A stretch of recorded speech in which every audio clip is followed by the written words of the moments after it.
अगर दुनिया के अमीर तरीन लोगों की बात की जाए तो हमारे दिमाग में सबसे पहले इलोन मस्क, जेफ बेजोस और बिल गेट जैसे नाम आते हैं। लेकिन अगर आपको ये कहा जाए कि ये लोग तो सिर्फ दिखावे के अमीर हैं, मतलब ये कि इनका नाम उन लोगों में शामिल है जिनकी लिस्ट मौजूद है, लेकिन हैरत अंगेज तौर पर इस लिस्ट में इंग्लैंड की रॉयल फैमिली और सऊदी अरब का हाउस ऑफ सऊद कभी भी नहीं देखा गया। आखिर क्या वजह है कि दुनिया का सबसे अमीर खानदान अमीर तरीन लोगों की लिस्ट में शामिल नहीं होता? आइए जानने की कोशिश करते हैं इन सब सवालों को ओके इन्फॉर्मेटिव टीवी की आज की इस वीडियो में। नाजरीन, वैसे तो दुनिया में अमीर तरीन मुल्क मौजूद हैं, लेकिन मिडल ईस्ट में कुवैत, सऊदी अरब और कतर जैसे मुल्कों की अमीरी की तो बात ही अलग है। दरअसल इन कंट्रीज़ में आपको एक से बढ़कर एक अमीर लोग देखने को मिल जाएंगे, जो हकीकत में दुनिया के सबसे अमीर कहलाए जाने वाले बिल गेट और इलोन मस्क जैसे लोगों से भी कई ज़्यादा शानदार लाइफ जी रहे हैं। सिर्फ ये ही नहीं बल्कि कई रिपोर्ट्स और एनालिसिस के बाद कई लोग ये भी दावा करते हैं कि असल में ये लोग इलोन मस्क और जेफ बेजोस जैसे लोगों से भी कई गुना ज़्यादा अमीर हैं। अब काफ़ी लोग ये सोच रहे होंगे कि अगर ये लोग इलोन मस्क और जेफ बेजोस से भी ज़्यादा अमीर हैं तो इनका नाम दुनिया के अमीर तरीन लोगों की लिस्ट में क्यों नहीं आता।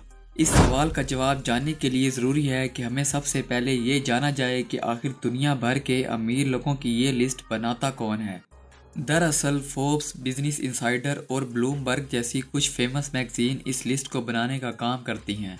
दुनिया के कुछ बिलियनियर इन मैगजीन कंपनी से कोऑपरेट करते हैं और ख़ुद ही अपनी सारी इन्फॉर्मेशन सामने रख देते हैं। और इन बिलियनियर्स में इलोन मस्क, बिल गेट और मार्क जुकरबर्ग जैसे बिलियनियर का नाम शामिल है।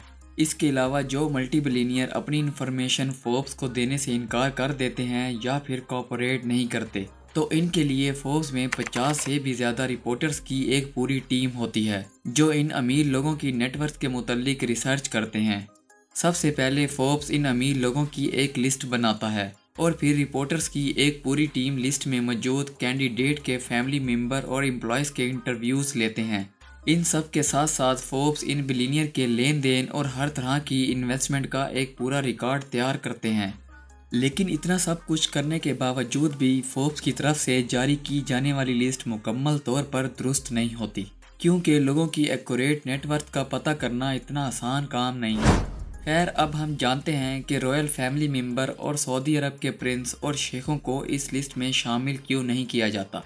अब सबसे पहले हम आपको ये बता दें कि फोर्ब्स और दूसरे बिजनेस मैगजीन की तरफ से बनाई गई इस लिस्ट में सिर्फ सेल्फ मेड लोगों को ही शामिल किया जाता है जिनकी नेटवर्थ $5 बिलियन से भी ज़्यादा होती है। अब जब सेल्फ मेड बिलियनियर की बात चल ही रही है तो आपको ये भी बताते चलें कि इंडिया के सबसे अमीर शख्स मुकेश अंबानी दुनिया के 10वें सबसे अमीर तरीन इंसान हैं। लेकिन काफ़ी लोग ये समझते हैं कि मुकेश अंबानी तो सेल्फ मेड बिलियनियर नहीं है, क्योंकि वो तो अपना फैमिली बिजनेस ही संभाल रहे हैं। असल में फोर्ब्स और दूसरे बिजनेस मैगजीन दुनिया के अमीर तरीन लोगों की लिस्ट ज़रा अलग तरीके से तैयार करते हैं। आइए ये बात आपको एक छोटी सी एग्जाम्पल के ज़रिए समझाते हैं। मान लें कि एक शख्स की टोटल नेटवर्थ $10 बिलियन है। अब वो शख्स अपनी इस तमाम दौलत को अपने 5 बेटों में डिवाइड कर देता है, यानी कि अब इसका हर बेटा $2 बिलियन का मालिक है। लेकिन फोर्ब्स इस बिलियनियर के किसी भी बेटे को अपनी इस लिस्ट में शामिल नहीं करेगा, क्योंकि ये तमाम दौलत इन्होंने खुद से नहीं कमाई बल्कि ये इन्हें विरासत में मिली है। अब इनमें से कोई बेटा इन $2 बिलियन को मुख्तलिफ प्लेटफॉर्म पर इन्वेस्ट करके 10 या 15 बिलियन तक ले जाता है, तो फोर्ब्स इस शख्स को अपनी लिस्ट में ज़रूर शामिल करेगा। ठीक इसी तरह आज मुकेश अंबानी को इस लिस्ट में जगह दी जाती है। सऊदी अरब के किसी भी प्रिंस या शेख को इस लिस्ट में शामिल नहीं किया जाता, क्योंकि सऊदी प्रिंस या शेखों के पास जो दौलत है वो इन्हें फैमिली मेंबर की तरफ से मिली हुई है और इस दौलत का कोई एक अकेला मालिक नहीं होता, बल्कि ये पूरी फैमिली ही वारिस होती है। इसके अलावा सऊदी ख़ानदान को इस लिस्ट में शामिल न करने की एक वजह यह भी है कि सऊदी ख़ानदान की असल नेटवर्थ का पता लगाना लगभग नामुमकिन है, क्योंकि ये अपनी नेटवर्थ से मुतल्लिक जानकारी बिल्कुल सीक्रेट रखते हैं। 2017 में सऊदी रॉयल फैमिली के एक मेंबर वलीद बिन तलाल को फोर्ब्स ने $18 बिलियन नेटवर्थ बताकर दुनिया के अमीर लोगों की लिस्ट में शामिल कर लिया था। लेकिन इस लिस्ट में आने के बाद वलीद बिन तलाल ने एक कॉन्फ्रेंस में कहा था कि फोर्ब्स ने जो अपनी लिस्ट में लिखा है वो बिल्कुल गलत है। बल्कि वो 18 बिलियन डॉलर से 10 गुना ज़्यादा नेटवर्थ के मालिक है। वलीद बिन तलाल के इस बयान से फोर्ब्स का इमेज अच्छा खासा ख़राब हो गया था।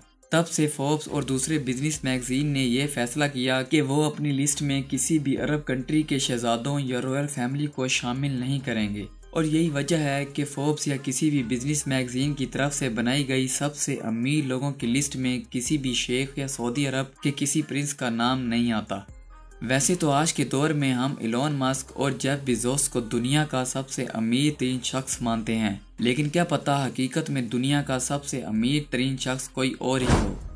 उम्मीद है आपको हमारी आज की वीडियो बेहद पसंद आएगी। वीडियो अच्छी लगी हो तो वीडियो को लाइक और दोस्तों के साथ शेयर लाजमी कर दें, ताकि हमारे चैनल की रीच बढ़ जाए और हम आपके लिए मज़ीद मज़ेदार वीडियोस बनाते रहें। मिलते हैं अगली मज़ेदार वीडियो में।